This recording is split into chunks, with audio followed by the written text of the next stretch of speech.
అందరికీ నమస్తే. అందరూ బాగున్నారా? మామిడికాయ రెసిపీస్ ఏం పెట్టట్లేదని అనుకుంటారా? మామిడికాయ తొక్కైతే నూరినబ్బా. దాని ప్రాసెస్ అయితే చూసేరి. 1 టీ స్పూన్ మెంతులు, 4 టీ స్పూన్లు అవిసె గింజలు, 2 టీ స్పూన్లు జీలకర్ర ఇట్లా ఫ్రై చేసేయాలబ్బా. ఇవన్నీ చూపిస్తున్న విధంగా ముక్కలు కట్ చేసి పెట్టుకోవాలి. ఉల్లిగడ్డ మెయిన్ ఇంపార్టెంట్ అన్నట్టు. మనం ఫ్రై చేసుకున్న దినుసులన్నీ కూడా మిక్సీ జార్లో వేసేసుకోవాలి. ఇందులోనే ఉప్పు కారం అన్నీ సరిపెట్టేట్టుగా వేసుకోవాలబ్బా.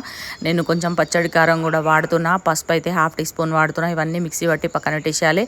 అట్లనే మామిడికాయ ముక్కలు, ఉల్లిగడ్డ ముక్కలు కూడా బరకగా మిక్సీ పట్టి పక్కన పెట్టేసేయాలబ్బా. ఇట్లా చేసిన పచ్చడి 3 రోజులైతే నిల్వ ఉంటుందబ్బా. మస్తు టేస్ట్ ఉంటుంది. పల్లి నూనెనే వాడుర్రి, పోపు పెట్టేసేరి మీకు నచ్చినట్టుగా.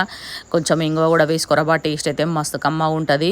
బరకగా మిక్సీ పట్టిన మామిడికాయ గుజ్జు అయితే ఇందులో వేసేసుకోవాలి. మీరు కావాలంటే రోట్లో కూడా నూరుకొని, మనం కారం మిక్సీ పట్టి పెట్టినాం కదా దినుసులతోటి, అది కూడా వేసేసుకొని స్టవ్ సిమ్లో పెట్టేసి 2 నిమిషాలు అయితే ఫ్రై చేసుకోవాలబ్బా. ఫ్రై చేసుకొని చల్లారబెట్టుకుంటే మామిడికాయ తొక్క అయితే రెడీ అయిపోతుంది. వీడియో నచ్చితే లైక్ కొట్టరబ్బా, సబ్స్క్రైబ్ చేసుకొని. Thanks for watching. బాయ్.